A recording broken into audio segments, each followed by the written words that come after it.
بسم اللہ الرحمن الرحیم۔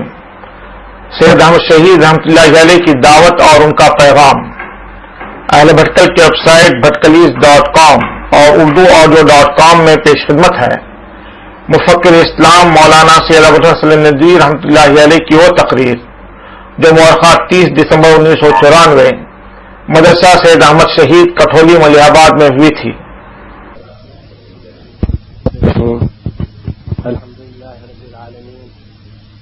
والصلاة والسلام على سيد المرسلين خاتم النبيين محمد وآله وصحبه أجمعين ومن تبعهم بإحسان ودعا بدعوتهم إلى يوم الدين، أما بعد فأعوذ بالله من الشيطان الرجيم۔ ألا لله الدين الخالص۔ حضرات، میں سوچتا رہا کہ حضرت سید احمد شہید رحمۃ اللہ علیہ جن کی طرف اس جامعہ کی اس مدرسے کی نسبت ہے، ان کی مناسبت سے میں قرآن مجید کی کون سی آیت پڑھوں۔ بہت سی آیتیں منطبق ہوتی ہیں اور ان آیتوں کو عمل میں لانے، ان آیتوں کو غالب کرنے اور ان آیتوں پر مسلمانوں کو عمل کرنے کی توفیق عطا کرنے انہوں نے کوشش فرمائی۔ لیکن مجھے سب سے زیادہ جامع اور ناطق گویا بولنے والی اور پورے ان کی زندگی کو سامنے لے آنے والی آیت یہ نظر آئی، الا للہ الدین الخالص۔ یاد رکھو، بندگی کرنا، بندگی، غلامی، فرما برداری، ڈرنا، یہ سب اللہ کا حق ہے، خالص اللہ کا حق ہے۔ در حقیقت ان کی پوری جدوجہد، ان کی تحریک کا مرکز یہی تھا کہ زندگی میں انسان عام طور پر دعویٰ کیا، ایسا کلمہ پڑھا، یہی اس کا امتیاز ہے، وہ اس کو اپنی زندگی کا دستور العمل بنا لے، اپنی زندگی کا شعار بنا لے کہ ہمیں اللہ ہی کے سامنے جھکنا ہے، اللہ ہی سے ڈرنا ہے، اللہ ہی کے قانون پر چلنا ہے اور اللہ ہی سے مانگنا ہے اور اللہ ہی کو قادر سمجھنا ہے۔ الا للہ الدین الخالص۔ اور اس کا نتیجہ یہ ہوا کہ ہندوستان میں جیسے بہار آتی ہے، موسم بدل جاتا ہے، میں اگر کہوں آندھی چلتی ہے تو یہ بے ادبی ہوگی، ایک جیسے موسم بدلے اس طرح لوگوں کا اندازہ ہے، بہت محتاط لوگوں کا اندازہ ہے کہ جن لوگوں نے حضرت کے ہاتھ پر یہاں لکھنؤ میں اور لکھنؤ کے باہر پورے ہندوستان میں بیعت کی اور آپ کے ہاتھ میں ہاتھ دیا اور عہد کیا کہ ہم آپ کے منشا کے شریعت کے منشا کے مطابق ہم زندگی گزاریں گے، براہ راست جنہوں نے ہاتھ میں ہاتھ پر ہاتھ رکھا ان کی تعداد 30 لاکھ سے کم نہیں۔ تو ان کی ساری زندگی کا مقصد یہ تھا کہ فرداً انفرادی طور پر بھی اپنے اوپر بھی شریعت کو جاری کرنا ہے، اپنے خاندان پر بھی جاری کرنا ہے، اپنے ماحول پر بھی جاری کرنا ہے، اپنے محلے پر بھی، اپنے شہر پر بھی، اپنے ملک پر بھی اور پورے عالم انسانی پر، اور اگر جاری نہ کر سکے تو اس کی دعوت دینا ہے۔ ساری جدوجہد ان کی جو تھی وہ سب اسی کے لیے تھی کہ پوری شریعت پر پورا عمل کیا جائے، شریعت بھی پوری ہو، فی السلم کافۃ، شریعت بھی پوری ہو، داخل ہونے والے پورے ہوں اور اپنے پورے اختیارات کے ساتھ، انتخابات کے ساتھ، پسندیدگی ناپسندیدگی کے ساتھ اور اپنی پوری طاقت اور توانائی کے ساتھ اور اپنے پورے اثر اور نفوذ کے ساتھ وہ شریعت میں داخل ہوں۔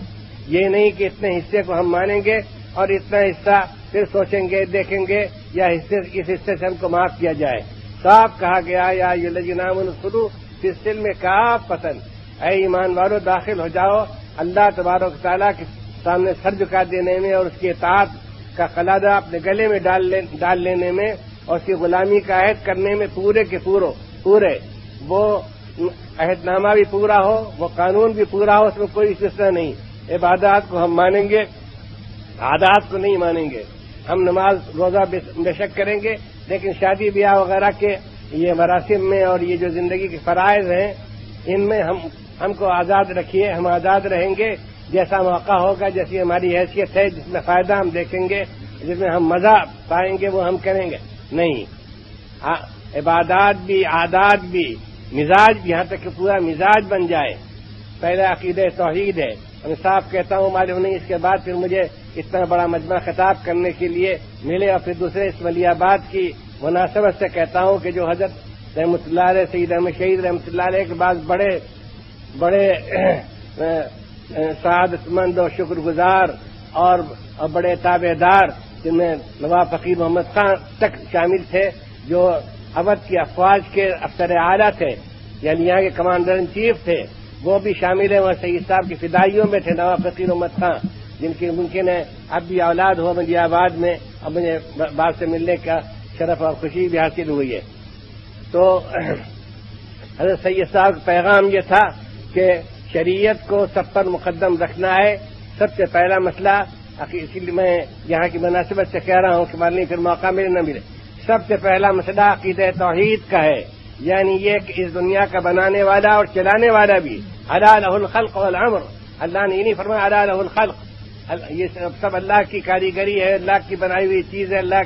کی صنعت و قدرت کا نمونہ نہیں، الا لہ الخلق والامر، یاد رکھو اسی کا کام ہے دنیا کا پیدا کرنا، اسی کام ہے اس کا چلانا۔ الامر سے مراد یہاں جو لوگ عربی دائیں اور خدا کے فضل سے بہت سے ہیں، اس الامر کے معنی یہ نہیں سمجھیں گے کہ ایک حکم دے دینا، کوئی کسی بات میں یہ فرما دینا کہ یہ کام اس طرح کرو۔ جب الامر کا لفظ خالی آئے، یہ میں عربی کے ایک طالب علم کی حیثیت سے کہتا ہوں اور عربی زبان سے اشتغال رکھنے والے کی حیثیت سے کہتا ہوں کہ جب الامر کا لفظ آئے بغیر کسی مضاف الیہ کے اور بغیر کسی اور سے پہلے لفظ کے، تو اس سے مراد ہوتا ہے حکم مطلق، پورا چلانا، نفاذ، شریعت کا نفاذ اور اس کارخانے کو اپنی مرضی کے مطابق چلانا۔ یہ نہیں کہ اللہ تعالیٰ نے دنیا بنائی اور نوع انسانی کو پیدا کیا اور پھر چھوڑ دیا کہ اب جیسا وقت ہو، جیسا موقع ہو، جس میں فائدہ دیکھا جائے اور جیسا رجحان ہو کیا جائے، نہیں، اسی کام ہے اس دنیا کا پیدا کرنا، اسی کام ہے بلا شرکت غیر اس دنیا کا چلانا۔ وہی حاکم ہے، یہ خالق بھی ہے، حاکم بھی ہے۔ مشکل یہ ہے کہ بہت سے مسلمان ہی سمجھتے ہیں کہ خالق تو وہ ضرور ہے، لیکن حاکم بہت سے ہو سکتے ہیں، حکام وقت ہو سکتے ہیں، نفس ہو سکتا ہے، فائدہ ہو سکتا ہے، منفعت ہو سکتی ہے، مصلحت ہو سکتی ہے، سیاست ہو سکتی ہے اور رسم و رواج ہو سکتے ہیں۔ صاف کا صاف الفاظ عربی جیسی وسیع زبان میں اور بلیغ زبان میں بھی نہیں ملتے۔ یہ میں کہتا ہوں عربی سے تعلق رکھنے والے آدمی الا لہ الخلق والامر، یاد رکھو تنہا اسی کا کام ہے، کام تھا اس دنیا کو پیدا کرنا اور اسی کام ہے اس کا چلانا، اس کا انتظام اور رزق کی تقسیم، اولاد دینا، قسمت اچھی بری بنانا، بیمار کرنا، پھر شفا دینا، پھر دولت مند بنانا، کسی کو دولت مند بنانا، کسی کو فقیر بنا دینا، محتاج بنا دینا، کسی کو بیمار ڈالنا، پھر کسی کو شفا دینا، پھر کسی کو بڑی عمر دینا، کسی کو چھوٹی عمر دینا، سب کام اسی کا ہے۔ یہ دنیا تاج محل نہیں ہے کہ شاہ جہاں نے بنایا، بڑی تعریف ہے اس کی، دنیا سے دور دور کے گوشے سے دیکھنے آتے ہیں، لیکن اب شاہ جہاں کا اس پر کوئی اثر نہیں، شاہ جہاں کا اس پر فرمان نہیں چلتا، شاہ جہاں اس میں کچھ کرنے کے قابل ہے، اس میں قدرت ہی نہیں ہے۔ ایسا نہیں، یہ دنیا تاج محل نہیں ہے، یہ دنیا یہ اللہ کی بنائی ہوئی دنیا ہے، کارخانہ عالم ہے، جس کا بنانے والا موجود ہے، حی و قیوم ہے، قادر مطلق ہے، وہی بلا شرکت غیر اس دنیا کو چلا رہا ہے۔ اور میں صاف کہتا ہوں، اور میں ایک طرح سے گناہگار ہوں گا اور شاید مجھ سے سوال کیا جائے اگر میں اتنی صفائی سے نہ کہوں کہ اس دنیا کے چلانے میں نہ انبیاء شریک ہیں، نہ اولیاء شریک ہیں، نہ قطب ابدال شریک ہیں، نہ کوئی بڑے سے بڑا خوش قسمت، نہ کوئی بڑے سے بڑا حاکم و فرمانروا شریک ہے، تنہا خدا چلا رہا ہے اس دنیا کو۔ اس لیے خدا کے سوا کسی اور سے مانگنا، کسی صاحب مزار سے مانگنا، کسی شہید سے مانگنا، کسی ولی سے مانگنا، کسی اور کی دہائی دینا اور اس سے اپنی قسمت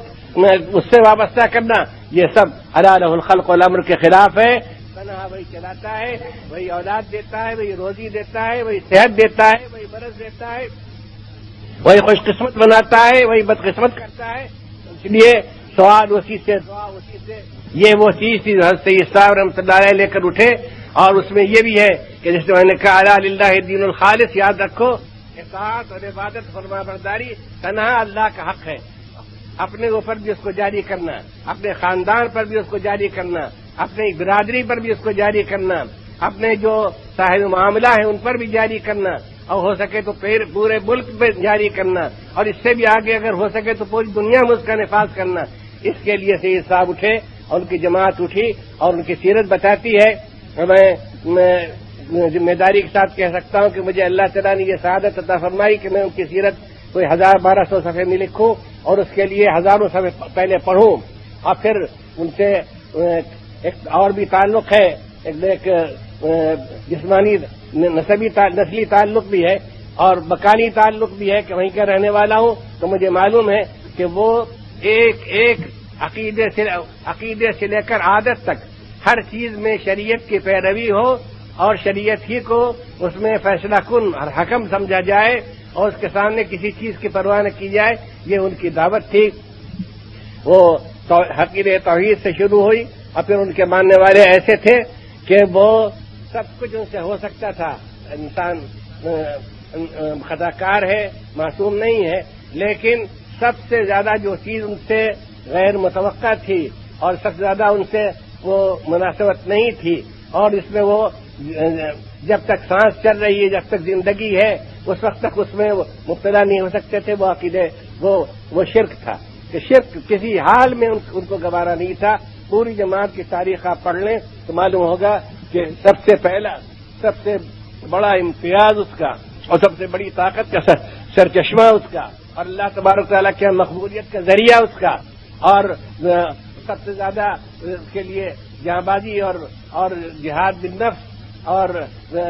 اپنی جان کو خطرے میں ڈالنے کا جو حوصلہ تھا، یہ سب اس عقیدے کا رہین منت تھا کہ وہ ان کی جماعت میں جس نے بھی ان کے ہاتھ میں ہاتھ رکھ دیا یا ان کی مجلس میں بیٹھا، وہ بالکل شرک کی تمام قسموں سے تائب ہو گیا۔ یہ نہیں کہ کسی سے اولاد مانگی جا رہی ہے، کسی سے روزی مانگی جا رہی ہے، کسی سے بیماری سے شفا مانگی جا رہی ہے، کسی سے اس کو برکت مانگی جا رہی ہے۔ جو کچھ مانگا جائے اللہ سے صاف قرآن مجید اس سے بھرا ہوا ہے کہ اسی کا کام ہے، وہی دینے والا ہے، اور اگر وہ نہ دے تو دنیا کوئی طاقت نہیں دلا سکتی، اور وہ دے تو کوئی روک نہیں سکتا۔ تو ایک تو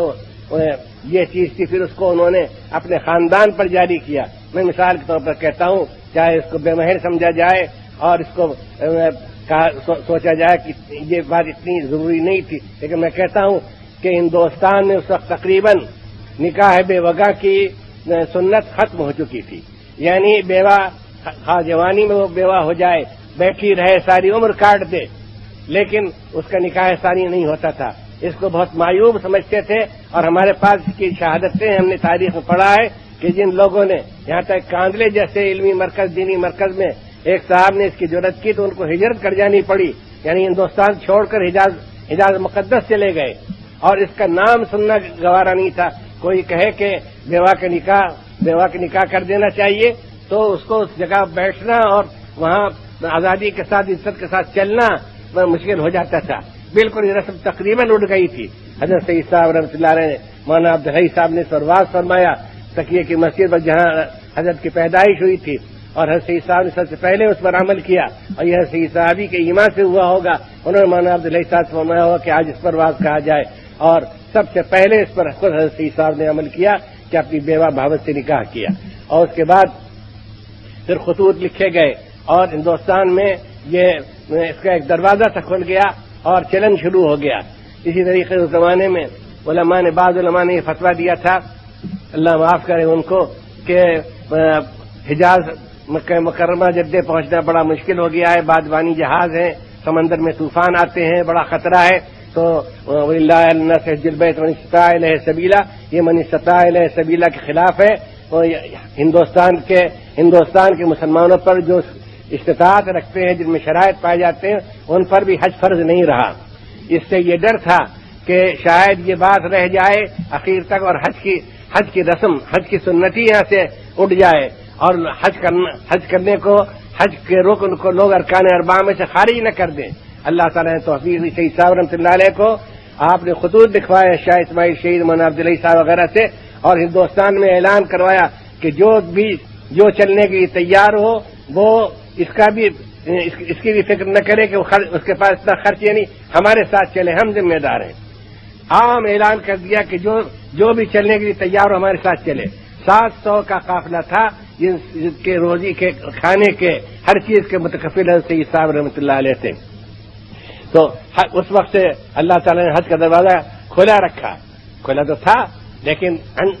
ڈر تھا کہیں بند نہ ہو جائے. اور آپ جانتے ہیں اچھی سے اچھی چیز اور ضروری چیز بھی اگر ایک مرتبہ بند ہو جاتی ہے تو اس کا کھولنا بڑا مشکل ہوتا ہے. اور یہی صورتحال درپیش ہے، اس کی طرف اشارے کیے گئے. تو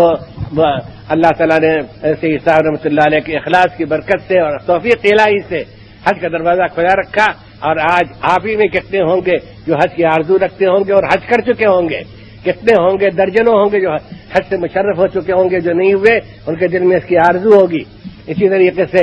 آپ نے ایک عقیدے کی ایک بات لی اور لوگوں میں ایسی غیرت پیدا کر دی کہ میں ایک واقعہ آپ کو سناتا ہوں جس سے آپ سمجھیں اور معاف کیا جائے کہ میں صاف کہوں. اگر اس موضوع پر بھی صاف نہ کہوں تو اور موضوع کون سا ہو سکتا ہے ذات رسالت کے بعد، ذات نبوی کے بعد، کہ ہمارے بزرگ نے، ہمارے شیخ نے سنایا کہ سہارنپور میں ایک سید صاحب رحمۃ اللہ علیہ کے مرید بیمار ہوئے. بہت ضعیف تھے، عمر بھی زیادہ تھی اور ذوق بھی بہت تھا. تو ان کے مریدین نے انتظام کیا ان کا، ہم حضرت آپ حکیم صاحب کے پاس لے چلتے ہیں کہ حکیم صاحب شہر کے کنارے پر رہتے ہیں. تو کرسی ہاتھ میں لے لی اور لے کر چلتے تھے اور اس کو کرسی کو رکھ دیتے تھے، ذرا آرام فرما لیجئے. پھر پیدل چلنا پڑتا تھا، ٹانگوں کا رواج نہیں تھا زمانے میں. بڑی مشکل سے حکیم صاحب تک پہنچے. معلوم حکیم صاحب کی نکلنے میں بھی دیر ہے. حکیم صاحب جو آتے ہی انہوں نے نیت مان لی بغداد کی طرف رخ کر کے صلاۃ غوثیہ پڑھنا شروع کیا. حکیم صاحب نے کہا مجھے لے چلو. لوگ مرید تھے، تابع دار تھے، لے چلے. لیکن خیال آیا کہ اتنی محنت سے پہنچے تھے اور اتنی جلدی یہاں سے رخصت ہو گئے. تو کسی نے بڑے ادب سے عرض کیا کہ حضرت آپ کو تو ان کے فن سے مطلب تھا، ان کے عقیدے سے مطلب نہیں تھا. تو وہ آپ نبض دکھا دیتے، نسخہ لکھوا لیتے، اس کے بعد وہ جانے ان کا عقیدہ جانے. فرمایا کہ یہ صحیح ہے لیکن میں آج وتر کی نماز جب پڑھوں گا یہ سننے کی بات ہے. یہی چیز ہے جو مسلمان بھول گئے ہیں. یہی وہ چیز ہے جو ایک مجدد عصر نہیں، مجدد عصور، ایک مجدد اعظم کے اثر و تاثیر سے پیدا ہوتی ہے. اور یہی مقاصد شریعت میں داخل ہے. شریعت کا مقصد یہی ہے، شرک سے نفرت ہو، کفر سے نفرت ہو، گناہوں سے نفرت ہو اور توحید پر جان دے دینے کی رغبت اور جذبہ ہو. انہوں نے کہا تو ٹھیک ہے میں نفس دکھا دیتا، لیکن آج میں جب وتر کی نماز کے لیے کھڑا ہوتا تو کس منہ سے کہتا وَنَخْلَعُ وَنَتْرُكُ مَن يَفْجُرُكَ وَنَخْلَعُ وَنَتْرُكُ مَن يَفْجُرُكَ. اے اللہ ہم ٹھوکر مارتے ہیں، ہم لات مارتے ہیں اس کو جو تیری نافرمانی کرے. ابھی تو میں نے نبض دکھائی، سر جھکایا. آپ جانتے ہیں نبض دکھانے میں تھوڑا سر جھک جاتا ہے چاہے بلا ارادہ ہو. میں حکیموں کے خاندان کا آدمی ہوں کہ جو نبض دکھاتے، ادب سے بات عرض کرتے اور پھر نسخہ لکھتے تو اس کو بھی ایک تبرکی سمجھتے، ایک نعمت سمجھتے ہوئے لاتے. اور پھر رات کو جب کھڑے ہوتے کہتے وَنَخْلَعُ وَنَتْرُكُ مَن يَفْجُرُكَ. اے اللہ ہم ٹھوکر مارتے ہیں، ہم بیزار ہیں اس سے جو تیری نافرمانی کرے. قبلے کو چھوڑ کر مکے کو چھوڑ کر، بیت اللہ شریف کو چھوڑ کر بغداد شریف ہمیں بہت عزیز ہے. الحمدللہ جا چکا ہوں، حاضری دے چکا ہوں. حضرت سیدنا عبد القادر جیلانی رحمۃ اللہ، اور کچھ نسبی تعلق بھی الحمدللہ ہے، اس پر فخر بھی ہے اور اس سے اللہ تعالیٰ کی امیدیں بھی. لیکن سید صاحب نے فرمایا، اور سید صاحب کی جد امجد جو تھے وہ سیدنا عبد القادر جیلانی رحمۃ اللہ علیہ کے بھانجے تھے. یہ ہمارے نسب نامے میں آتا ہے. لیکن ان کے مریدوں میں یہ اثر آیا کہ انہوں نے کہا کہ ہم جو شخص بغداد کی طرف منہ کر کے رخ کر کے نماز پڑھتا ہے، کعبے کو چھوڑ کر بغداد کی طرف، اور دعا بھی انہی سے مانگے گا، انہی سے سوال کرے گا، تو ہم اس کو نبض دکھائیں اور اس کی عزت کریں، اس کے سامنے سر جھکائیں اور اس کے بعد آئیں تو خدا کے سامنے یہ جھوٹے منہ سے ہم یہ کہیں گے. اور خدا میں کیا علیم و خبیر نہیں ہے. تو پہلی بات یہ کہ عقائد کی تصحیح، پھر اس کے بعد عبادات کا عادی بنانا کہ حضرت سید صاحب کے ہاتھ پر جس نے بیعت کی وہ پکا نمازی بن گیا. مرتے نماز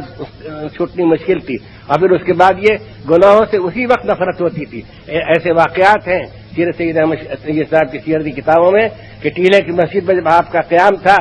تو ایک مرتبہ ایک ٹولی مسجد میں داخل ہوئی، 4 5 7 آدمی. لوگ دیکھ کر کہنے لگے یہ کہاں، ان کا یہاں کیا کام، ان کا یہاں کیا کام. سید صاحب پاس بیٹھے ہوئے تھے. سید صاحب نے فرمایا کیا بات ہے؟ کہنے یہ تو بڑے جرائم پیشہ لوگ ہیں یہ بڑے ڈاکو ڈکیتی کرنے والے چوری کرنے والے ہیں، شہر مشہور ہیں، یہ یہاں کیا لینے آئے ہیں؟ تین میں کچھ کہنا نہیں، خاموش رہو۔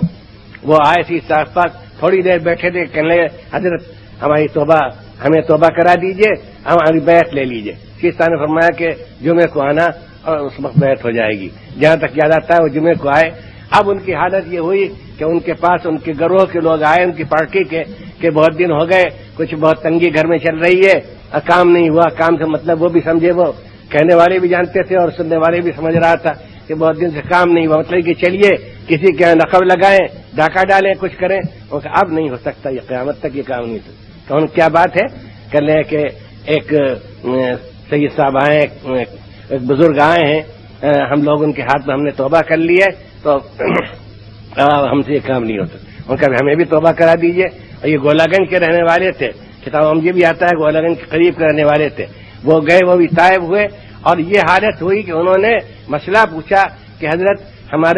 باغ کا کام کرتے ہیں اور باغ میں پھل آنے سے پہلے باغ بیچ ڈالا جاتا ہے، اور سنا ہے کہ شریعت میں صحیح نہیں، تو آپ دعا کیجئے کہ اللہ تعالیٰ ہمیں کوئی اور روزی عطا فرمائے۔ آپ نے شاید دعا فقیر احمد خان کے نام خط لکھ دیا ہے، کس کے نام، کہ اتنی احتیاط ان کے اندر آ گئی۔ تو ایک تو عقائد میں کا حال ہم نے بیان کیا، عبادات کا حال بیان کیا، عادات کا، پھر اخلاق کے اندر ایسا انقلاب ہوتا تھا کہ وہ شخص جو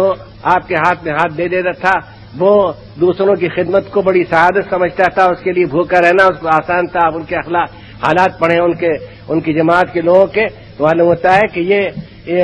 قرن اول کے لوگ تھے، پہلی صدی کے لوگ تھے، اور یہ سب کے سب معلوم نہیں کن خانقاہوں سے اور کن مدرسوں سے پڑھ کر نکلے تھے۔ یہ حضرت سید صاحب کی یہ اصل میں، پھر اس کے بعد حضرت سید صاحب نے اس کا ارادہ کیا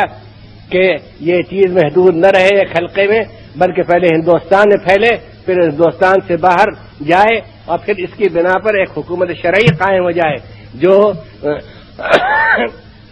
جو حکم دے سکے اور جو سزا دے سکے، جو نہ کرے، اور شریعت کا چلن، شریعت کا سکہ چلے۔ اور یہ جو سکے چل رہے ہیں قانون کے یہیں، اس کے لیے پھر آپ کھڑے ہوئے اور آپ نے اپنے ساتھیوں کو مشق کرائی۔ اب اس موقع پر ہمیں علامہ اقبال کے دو شعر یاد آ گئے جن سے بہتر تعریف نہیں کی جا سکتی۔ وہ کہتے ہیں، یہاں جو فضلاء ہیں وہ اس کا لطف لیں گے۔ تکیہ بر حجت و اعجاز بیانی کنند، تکیہ بر حجت و اعجاز بیانی کنند، کار حق گاہ شمشیر و سنانی کنند، تکیہ بر حجت و اعجاز بیانی کنند، کار حق گاہ شمشیر و سنانی کنند، گاہ باشد کے تہ خرق زرامی پوشند، گاہ باشد کے تہ خرق زرامی پوشند، عاشقاں بندے حالند چنانی کنند، عاشقاں بندے حالند چنانی کنند۔ یعنی وہ اپنی فصاحت و بلاغت سے، خطابت سے کام لیتے ہیں، چنانچہ سارے ہندوستان ان کے واعظ پھیل گئے تھے۔ شاہ اسماعیل شہید جیسا واعظ و خطیب، مولانا عبدالحی صاحب جیسا واعظ و خطیب، اور پھر مولانا یحییٰ علی صاحب اور مولانا ولایت علی صاحب جیسا مؤثر و مبلغ، مولانا محمد علی رام پوری اور مولانا حیدر علی، اور کس کا نام لوں۔ لیکن اس کے ساتھ جب انہوں نے دیکھا کہ اب اس کے لیے ہتھیار بھی ہاتھ میں لینے کی ضرورت ہے، پہلے مشقیں کرائیں اور اس کے بعد پھر یہاں اس کا موقع دیکھا۔ پہلے ہندوستان کے، میں یہ بھی کہہ دیتا ہوں، ہمارے یہاں غیر مسلم بھائی بھی اس وقت شریک ہوں گے کہ وہ پہلے شخص تھے جنہوں نے انگریزوں کے خطرے کو پہچانا۔ حضرت شاہ عبدالعزیز صاحب پہلے شخص تھے، اور دوسرے شخص حضرت سید احمد شہید تھے جنہوں نے انگریزوں کے خطرے کو پہچانا اور کہا کہ یہ ملک اب اسلامی نہیں رہا، یہ ملک آزاد نہیں رہا، اب یہ ملک غلام ہونے جا رہا ہے، کھڑے ہو۔ اور سید صاحب رحمۃ اللہ علیہ نے کہاں کس ماحول میں رہے، کہاں پڑھا، کہاں وقت گزارا، مہاراجا گوالیار کو خط لکھا کہ آئیے ہم دونوں مل کر انگریزوں کا مقابلہ کریں، یہ دکان رکھنے والے، یہ خونچا بیچنے والے، یہ پیسوں کے غلام، یہ ہمارے ملک کے مالک بنتے جا رہے ہیں، ملوک زمین و زمن گردن، آئیے ہم اٹھیں اور ان سے مقابلہ کریں۔ اس کے لیے پھر آپ نے جماعت کی تربیت کی اور پھر اس کو لے کر ایسی جگہ گئے جہاں آزادی کے ساتھ کام کر سکے۔ بس حضرات، آپ یہاں سے پیغام لے کر جائیے کہ ایک تو عقیدے میں توحید، اس کو بالکل گرہ میں باندھ کر، اس کی بے ادبی ہو گرہ میں باندھ، دل میں اتار کر، دل پر نقش کر کر اور دماغ کے اندر اس کو پیوست کر کر یہاں سے اٹھیے کہ ہر چیز میں پہلے یہ دیکھ لینا ہے کہ یہ شرک تو نہیں ہے، ہاں وہ کسی جگہ ہو، کہیں دنیا میں کسی شکل میں بھی ہو، لیکن ہر وہ چیز شرک ہے جس میں خدا کے علاوہ کسی کو قادر مطلق مانا جائے، رازق مانا جائے، مشکل کشا مانا جائے، حاجت روا سمجھا جائے، شافی مطلق سمجھا جائے، وہ سب شرک ہے۔ ایک تو یہ، اور پھر بدعات سے اجتناب، کہ وہ چیزیں جو ہماری زندگی میں داخل ہو گئی ہیں، جن میں سے شادی سے تعلق رکھنے والی، وہ تقریب شادی سے تعلق رکھنے والی، نکاح اور زواج سے تعلق رکھنے والی جو بدعتیں اور جو رسوم ہیں، ان کا ذکر تقریروں میں ہوا اور آپ نے سنا، اور ہمارے طلباء نے بھی اس کو بہت اچھی طرح سے بیان کیا۔ یہ جہیز کی رسم اور یہ جہیز کے مطالبے اور یہ دھوم دھام کے ساتھ شادیاں کرنا، یہ سب حضرت سید صاحب کی جماعت کے خلاف ہے۔ آپ ان کے جوار میں ہیں، آپ کبھی یہ نہ بھولیں کہ آپ حضرت سید صاحب کے جوار میں ہیں، ملیح آباد کے جوار میں ہیں، ملیح آباد میں ہیں آپ، اور آپ سے لکھنؤ بھی کچھ دور، لکھنؤ تو بالکل دور نہیں، رائے بریلی بھی دور نہیں ہے۔ تو آپ کے لیے سب سے پہلے ضروری ہے کہ یہاں سے یہ پیغام لے کر جائے کہ جان چلی جائے، لیکن شرک پر ہاتھ نہیں رکھنا، شرک کو چھونا نہیں ہے، اور دوسرے بدعات سے بچنا ہے۔ بدعات سوائے اس کے کہ جو چیزیں اسلام نے رکھی ہیں، وہ جمعے کی تقریر ہو، جمعے کا واز ہو، اور عام نصیحت ہو، قرآن مجید کا ترجمہ ہو، تفسیر ہو، اور حدیث کا بیان ہو، اس کے علاوہ کوئی چیز جس کو آدمی فرض سمجھ لے کہ یہ اس کے بغیر مسلمان نہیں ہو سکتے، میں نام نہیں لوں گا، ان میں سے کوئی چیز بھی شرعی طور فرض نہیں ہے۔ اور پھر اس کے بعد اپنی زندگی میں سادگی اور دوسروں کے حقوق کا لحاظ رکھنا، اور اسلام کے آئلی قانون پر چلنا کہ نکاح کس طرح ہوتا ہے، طلاق کس طرح دی جاتی ہے، کس طرح طلاق دینا مسنون ہے، کس طرح غیر مسنون اور بدعی ہے، اس کو حضور صلی اللہ علیہ وسلم نے ناپسند کیا ہے۔ اور اسی طریقے سے میراث کی تقسیم، کہ میراث میں عورتوں کا بھی حق رکھا گیا ہے، نصف حق عورتوں کا ہے۔ آج یہ سب چیزیں بہت جگہ سے اٹھ گئی ہیں اور اٹھتی چلی جا رہی ہیں۔ سید صاحب رحمۃ اللہ علیہ انہی چیزوں کو جو بالکل مردہ ہو رہی تھی زندہ کرنے کے لیے، ان چیزوں کو جو بالکل افسردہ ہو رہی تھی ان کو جگانے کے لیے اور پھیلانے کے لیے، اور جو چیزیں بالکل فراموش ہو گئی تھیں ان کو یاد دلانے کے لیے اٹھے، اور پہلے واعظ و تقریر سے کام لیا، اس کے بعد شمشیر و سنا سے کام لیا، اور اس کے لیے ایک ایسی جماعت تیار کی جس کو شہادت زندگی سے 1000 بار زیادہ محبوب و مطلوب تھی۔ آپ ان کے قصے سنیں تو حیران رہ جائیں کہ یہ انسان تھے کہ شہادت کی آرزو کرتے تھے اور کہتے ہائے میں شہید نہیں ہوا، خدا مجھے شہادت نصیب کرے، اور اپنے کو اس طرح سے آگے کرتے تھے۔ خود سید صاحب کے بعد اعزا گئے تھے کہ سید صاحب رحمۃ اللہ علیہ نے احتیاطاً بعض لوگوں سے کہا کہ دیکھو تمہارے ساتھ رہیں، موقع بے موقع کودنے کے لیے تیار ہیں۔ آپ کے بھانجے تھے، بھانجے کے بیٹے تھے، یہ سب تھے، اور پھر جب جام شہادت نوش کر رہے تھے تو اس طرح ان کے چہرے پر بہار آ گئی تھی، اور اس طرح وہ شکر کی ترانے گا رہے تھے، کوئی جنت مل گئی ان کو، جنت دیکھ رہے ہیں اپنی آنکھوں کے ساتھ۔ یہ شاہ اسماعیل شہید سید صاحب کے پاس آئے، 3 مرتبہ غالباً آئے، اور میں حضرت آپ سر کٹانے کو جی چاہتا ہے بالا کوٹ کے میدان میں، اب اجازت دیجیے کہ میں سر کٹاؤں، اور میں نہیں مولانا آپ کی تحریر تقریر سے بہت نفع ہوگا، آپ جلدی نہ کریں۔ پھر آئے 3 مرتبہ آپ نے اجازت دی اور فوراً جا کر شہادت پائی۔ تو ایک ایسی جماعت جس کی مثال قرنوں میں ملنی مشکل ہے، اور جس کی جامعیت کی، اور جس کی عظیمت کی، اور جس کے شوق شہادت کی، اور جس کے زہد کی زندگی گزارنے کی، فاقے پر فاقے ہو رہے، کچھ پرواہ نہیں، راضی اللہ، اور فرماتے تھے کہ اگر وطن میں کہ گھر میں چراغ نہیں جلا تھا، مسجد میں چراغ نہیں جل رہا تھا، اور بچے رو رہے تھے، کھانے کو نہیں ملا تھا، ان کو قحط پڑا ہوا تھا ہندوستان کے اس علاقے میں، تو آپ کے بھانجے آئے، انہوں نے کہا کہ حضرت تو کوہ وقار و تحمل کا پہاڑ ہے، لیکن ہم سے دیکھا نہیں جاتا، بچوں کا سنا نہیں جاتا، دعا کیجیے، یہ فاقہ ہو رہا ہے۔ تو حضرت نے فرمایا کہ بھائی محمد علی بہت پریشان ہے، ہاتھ اٹھائیے اور دعا کیجیے۔ دعا کی،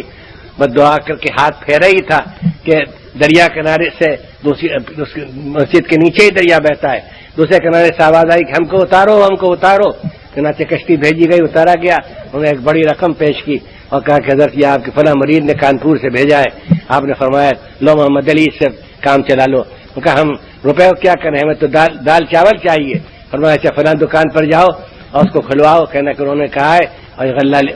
لے آؤ۔ اس کے بعد فرمایا کہ اگر ساری خدائی میرے ساتھ ہو اور عرب کا صحرا ہو یا سندھ کا ریگستان ہو تو مجھے اس میں ذرہ برابر شک نہیں ہوگا ایک لمحے کے لیے بھی کہ اللہ رازق ہے، اللہ رزق پہنچائے گا. اور ان کی پوری سیرت بھری ہوئی اس سے. بالا کوٹ جاتے ہوئے ایک جگہ رات گزارنی تھی، اس لیے کہ خندقیں